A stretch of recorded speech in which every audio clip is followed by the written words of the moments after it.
appreciate you for being with me, good sir. Yes, sir. All right, but where we leave off at, you saying you ain't want to, I remember not wanting to say the cliche thing like education, but I'm taking pride in, you know, more things than our appearance. Right, like personal appearance. So if we can take that and take that same pride of the personal appearance and apply it to things like the neighborhood and financial literacy and things like that, then I think we will see a change in just the daily approach to spending money. You know what I'm saying? Yeah. And how we spend money can, like, what we value basically will start to shift. Yeah. You start to see value in different things. Right. And I mean, it's a lot of people giving information that's not necessarily beneficial to everybody. You know, so I feel like sourcing that information from certain people and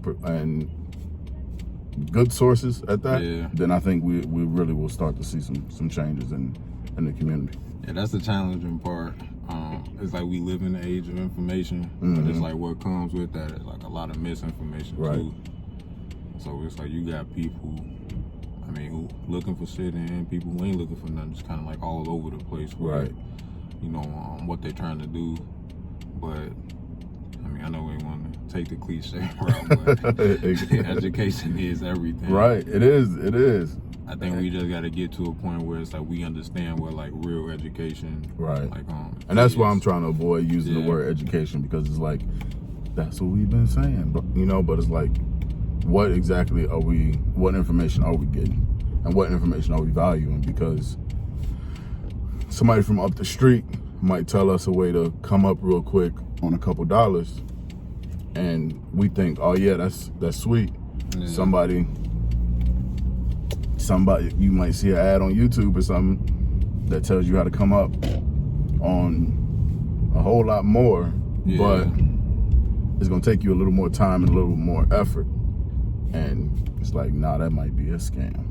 Yeah, I feel yeah, it's like you gotta understand. I mean, it all kind of come full circle. Just understanding like what you really investing in. Right. So it's like I said, I think I made an Instagram post about it, like maybe not too long ago, but it was about, you know, investing in the knowledge. It's like you can have an idea, you can have whatever, but if like you don't got if you're not like investing in yourself in terms of like learning what you need to learn, like actually putting that shit to the pavement, it's like your idea is kind of like worth nothing. I won't say worth nothing, but it's gonna be a lot harder to like get to where you're trying to go. I mean, we've all had great ideas at 3 a.m. and then a couple years later we see a new invention and it's like, man, I thought of that 3 years ago. Like, yeah, you ain't do nothing with that idea. Yeah, I feel like once you like put that, like verbalize it, think it, once it's out there in the universe, you probably got like 5 seconds to like really act on it. Or it's up for grabs. Right. Right. That's how it be. But it's like, once I ask you about, I feel like it's really new. I don't really know that much about it, but it's like, what is it, like real estate's making a play, or like cryptos like coming into real estate? Like, what's all of this about? Man, it's so new that nobody really knows yet. But from my understanding of crypto, that's where money will be based very soon. I don't want to spread too much because I'm still learning about it, you know what I'm saying? But from what I hear, cash used to be based in gold, right? Yeah, and gold. Right. And now it's kind of like, it's like a fiat currency. Yeah, it's just they want to print some more money, they gonna print some more cash and keep a certain amount in circulation, you know. And the crypto I recently had an email come in maybe about 2-3 weeks ago where we were looking for a lender that could close on a multifamily property using crypto, because somebody, you know, you've seen the boom of crypto. If you bought crypto 2-3 years ago and you put in any substantial amount of money, you made some good money. You made a good return. So you can either sell that for cash or use it as a currency, which is what it's meant for. So that particular buyer, it wasn't one of my clients or not, but I mean, it wasn't one of my clients, but it definitely was one of the top agents in my office was fishing for information from all of us. Just like, hey, do y'all know anything about this? So I mean, it's so new that I can't even really speak on it yet. So are we at a point where it's like people buying property with cryptocurrencies? Yeah. Damn. Yep. Jeez. Yeah, that's interesting. Yeah, I can think of like an example of some, like an NFL player spent half of his put half of his investment or half of his game checks in Bitcoin.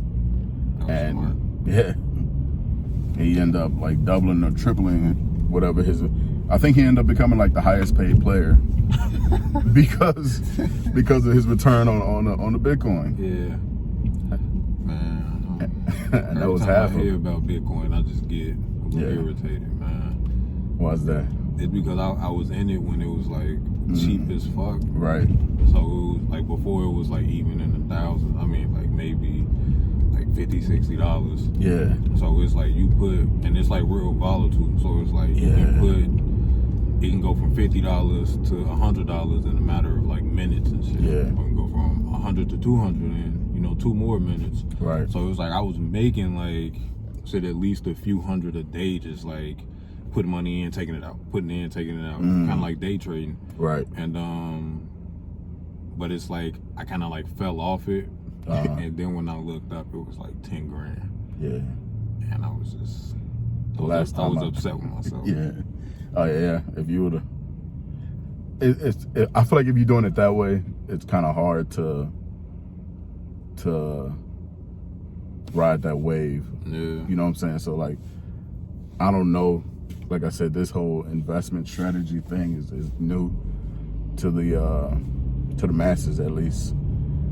So what I was doing was just put it in there, leave it alone, let it make some money. But I had a client around that same time when it was worth nothing. He was doing the same thing, just like putting a little in, make a couple $1,000, pull it out real quick. Then he was like, look, I'm telling you, get into it. I'm like, man, I don't have time to figure out a new, you know what I'm saying? Like I'm trying to get you into this multi-unit. I got other buyers that I'm working on. I'm the type of person that before I pay somebody to do something for me, like I want to understand it. Yeah. You know what I'm saying? So I don't have like a financial advisor in the sense of stocks and stuff like that, right? I want to understand what I'm doing before I start to like pay somebody to do it for me. So I'm like, man, I hear you. That returns look good, but I don't understand it. so then now I get a little bit of break. COVID happens. Buyers out there like, hold on, wait, I don't feel comfortable going outside yet, so I got a little more time on my hands. Yeah. So I'm looking into the stocks and stuff. And then I check back in on on Bitcoin. Man, booming. Yeah. And at that point, I think it was at like 35,000, and it was at probably about 500 at the time. He was telling me about it.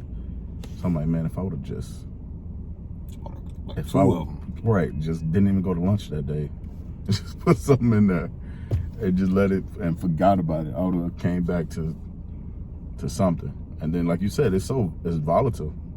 So now I'm like, I'll just see some money sitting. I'm like, let me just throw something over here, cause that's how I do with Dogecoin. Yeah. Like super volatile. I'm like, man, I am not about to have another Bitcoin moment. So I don't even care. I did it again with Doge too. Doge was at like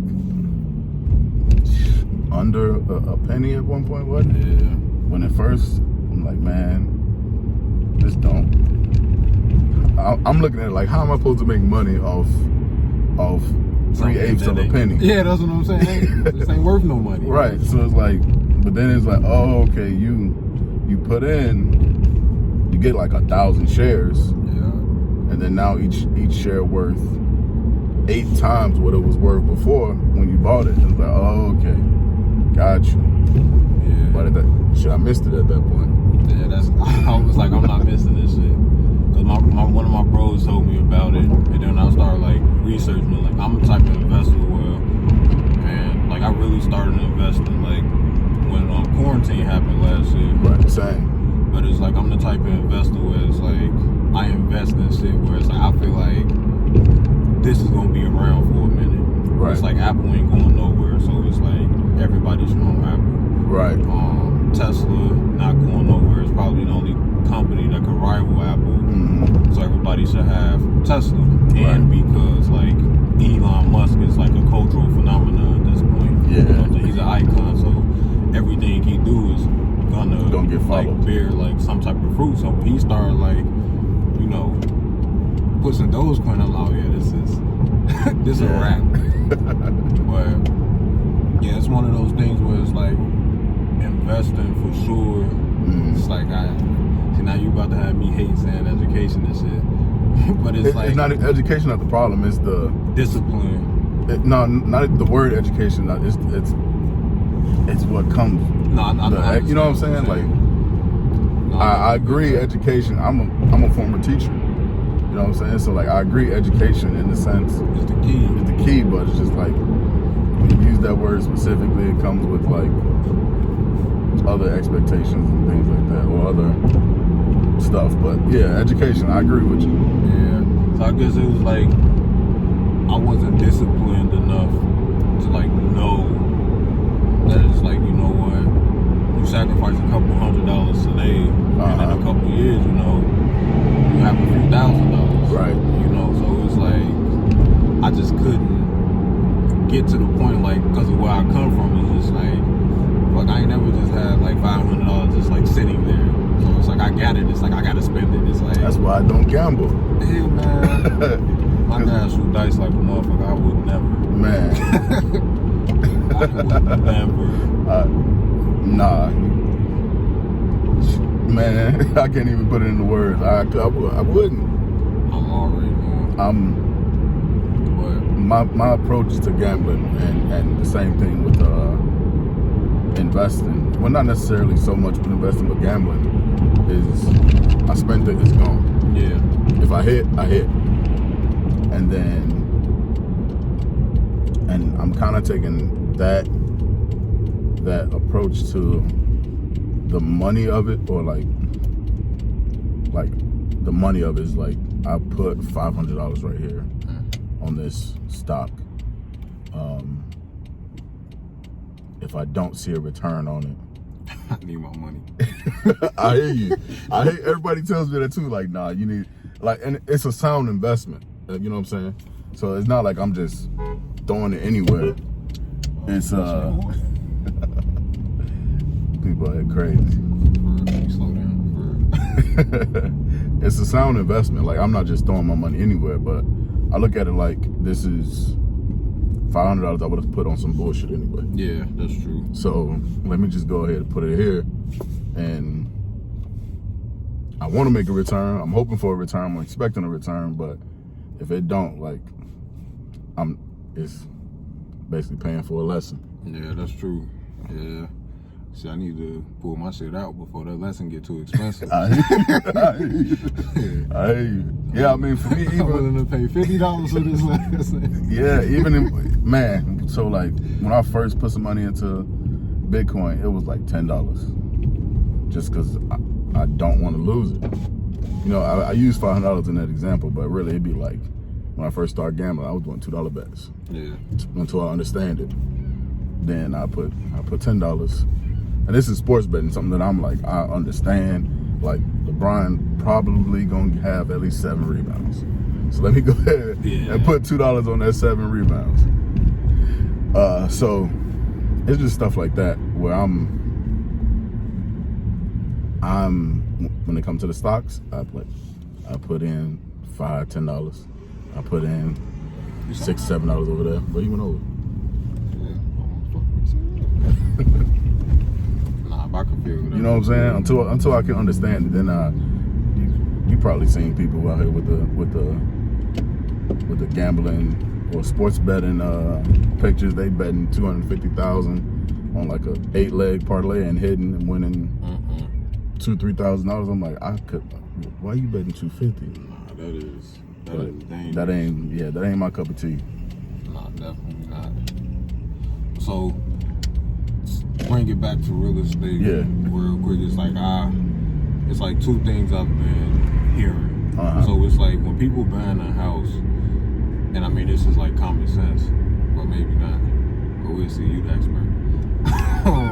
But it's like when you like buy a home, it's like you don't own it. Man, I just heard somebody putting it into those terms this morning. Yeah, so I think I probably heard it like these last couple of days. So I'm like, I'm definitely gonna ask Percy about this. Yeah. But it's like, I know you don't like own the deed to the home until, you know, when you finish paying the bank down the loan. But it's like, if that's the case, you know, you got a, 30-year, mortgage. Right. It's like, it's buying a home, and under those circumstances, like really any different than, like renting. You got people on both sides of that argument where they'll say like rent. So this little storefront here, or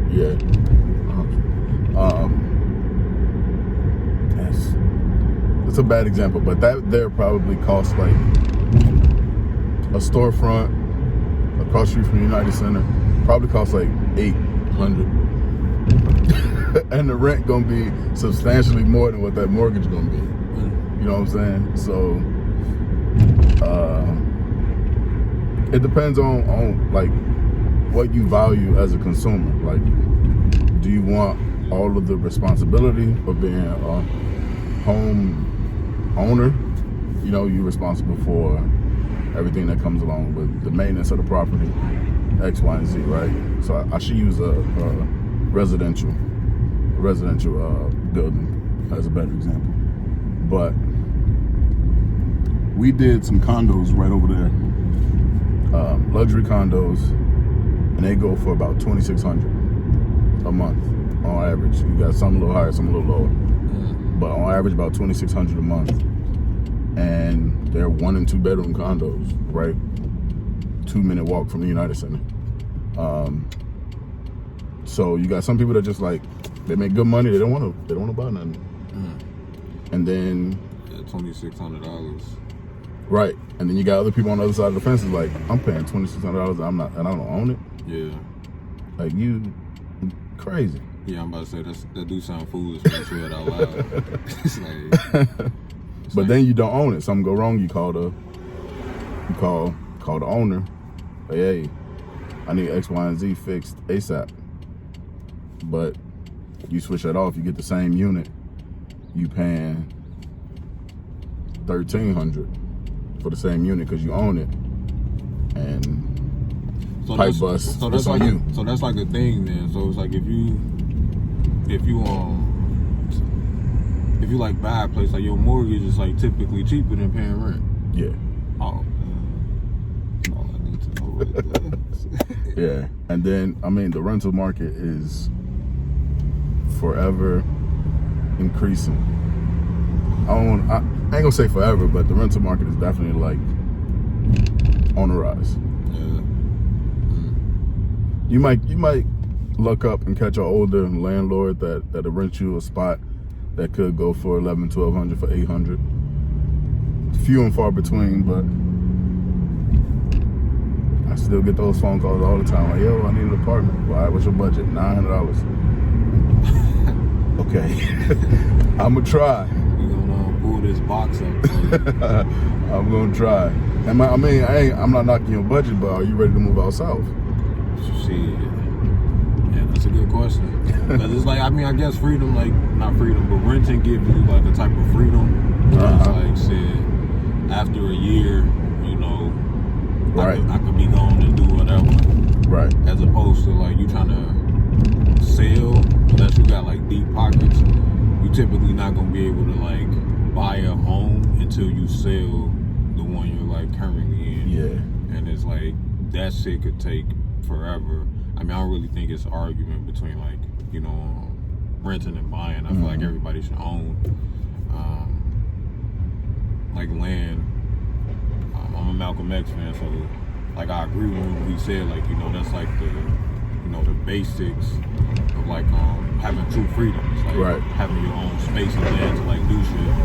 Yeah. So it's yours to do it as you please. Yeah. So it's like I don't really think it's like an argument on the other side, but it's perspective. Right. Yeah. I say that about everything in life, man. It's all about perspective. Sure. Where are you looking at this from? I'm trying to see if I fully answered. So you did mention also about people, you only own a percentage of it. And the way I heard it this morning is like, let's say FHA, for example, you put down 3.5%, then you own about 3.5% of that property until you pay it down. And the bank owns the other 96.5%. That is a great way to look at it. It's like over time you up in your equity stage. Right. Damn, I never thought about it like that. Because think about it, if you got a 30-year lease or 30-year mortgage, you sell after 5 years, which is pretty common.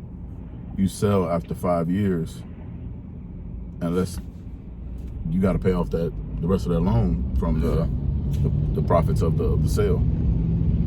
So it'll end up being a little less because you got interest and all other stuff that you don't end up paying, but that's basically you still owe the bank. Yeah. That's another thing. It's like debt. It's just like that's another thing too. Like a lot of people aren't necessarily. More people are ready than they think they are. They think like once you make up your mind, like I want to buy, and you start doing all the stuff that you need to do, getting your credit in order, getting your money right and your savings, it really be more like enough cash to close more so than credit. But I always hear people like, man, I'm trying to get my credit right, blah blah blah. It's like everybody's out here trying to get their credit right. Facts. You know, and like I've been saying, like financial literacy has really been a push these last couple of years. At least I don't necessarily want to say mainstream, but I would say in our age group. Yeah. So understanding like I got a little bit of money, what should I do with it? Or now that I got a job that's paying me enough to let me have a little ad. Right. What should I be doing with my money instead of just you done bought all the toys and gizmos and whatnot, you know? So like, what should I be doing with this cash that I'm getting? And most of the time, really, is like, do you have enough saved up rather than is your credit right?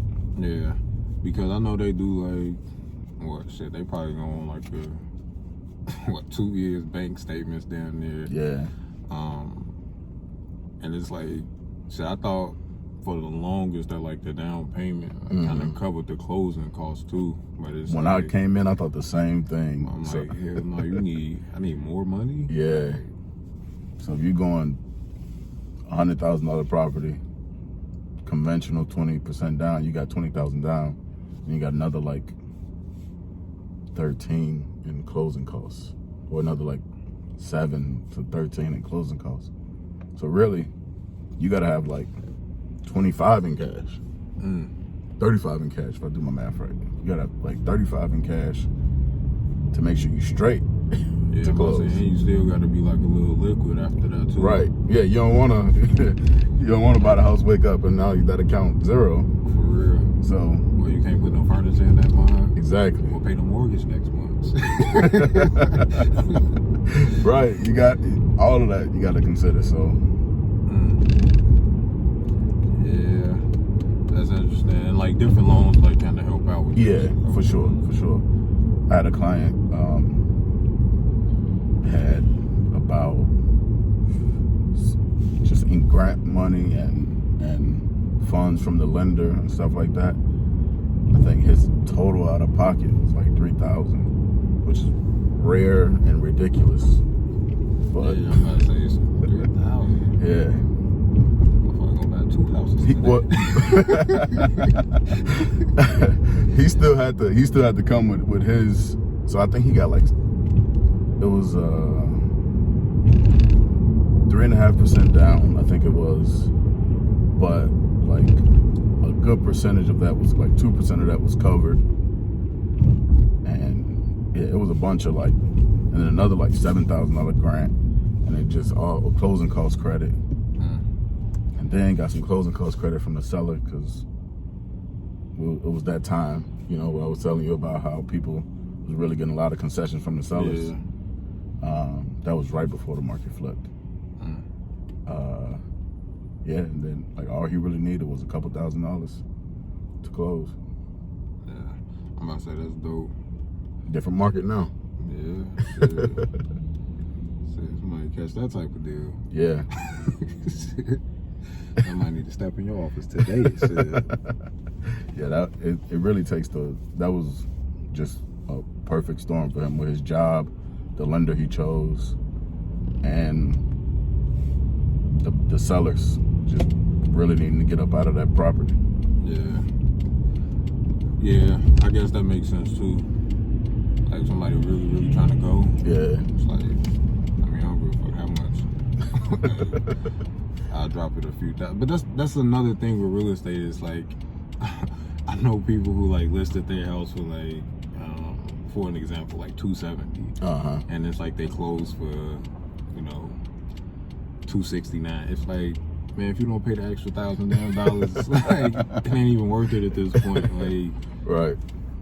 So I mean, it's just like an interesting field. But it's like, what do you think the future for like real estate and like opening it up to even like architecture more? Because I know that's an interest of yours too. So what do you think like the future for that like is?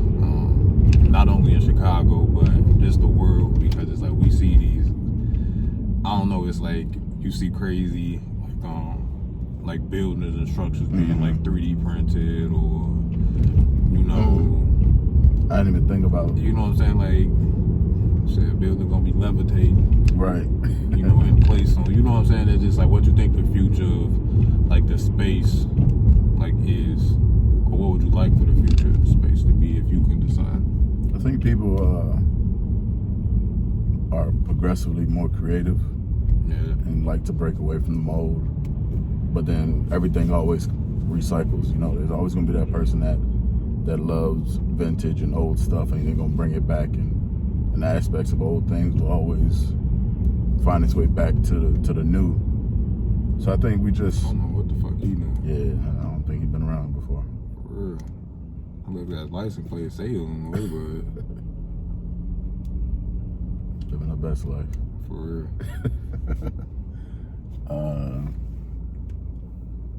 Yeah, I mean, I just think for the most part, everything is a cycle. So we'll see some things disappear, come back, as far as like architecture and stuff like that, or get salvaged or restored, like this building here. I could see somebody coming in and just changing it, and then 60 years later, somebody come back and put it back to what it was before. Yeah. So I think like that's what I expect. As far as like newer buildings, I think people will constantly try to get more and more efficient. So whether that's cost efficiency or like more tech, of course, we'll see in more and more buildings. And like utilities efficiency, you know, like you got high efficiency windows, high efficiency insulation, stuff like that. Solar panels. Right, solar panels and things like that will also, I think, those are things that'll become more and more common. I mean, outside of that, like I said, the stuff will just cycle. Yeah, I can feel that too, for sure. I don't know, it's definitely gonna be interesting to see, because I feel like Wicker Park, for the most part, I don't feel like it's really changed that much. Maybe like the type of people that move in and out. I feel like if you move to Wicker Park, it's like you stay here for, I don't know, maybe a few years, and then you dip, but it's like always like a younger crowd. Yeah. But it's like the architecture and the building and shit, like it ain't changed a bit. From my perspective, it's moved too quick. You know, like a lot of the apartments in Wicker Park, people paying for the neighborhood. You know, like it's a great apartment for Wicker Park, but I get people who not from here trying to come around here because they want the ambiance of Wicker Park, and then they look at the apartments. It's just like, y'all charge me $1,600 for rent, and y'all don't got stainless steel appliances. It's like, no, the landlord is not putting that in there. You know what I'm saying? And it's like, I understand where you're coming from, because I get it, but this is the market for this area. These places are full of character, I would say. You know, they're older and full of character, and from an investor standpoint, if I take the time to take my unit off the market, update it, I'm losing out on like 3-4 months of rent at a premium. And then if I do take it off the market and update it, now it's a modern unit in Wicker Park, it's gonna be worth $2,300. You know what I'm saying? So it's like, do you want it or do you not? You gotta update them appliances. Update them appliances, boy. Yeah, take your hardwood floors and your freestanding little white range, refrigerator. your white refrigerator. Well, hell no, man. Like damn near too many fridges put together and shit. Yeah. I mean, I don't think I've ever been inside an apartment in Wicker Park. So I just like get to see like the outside of it.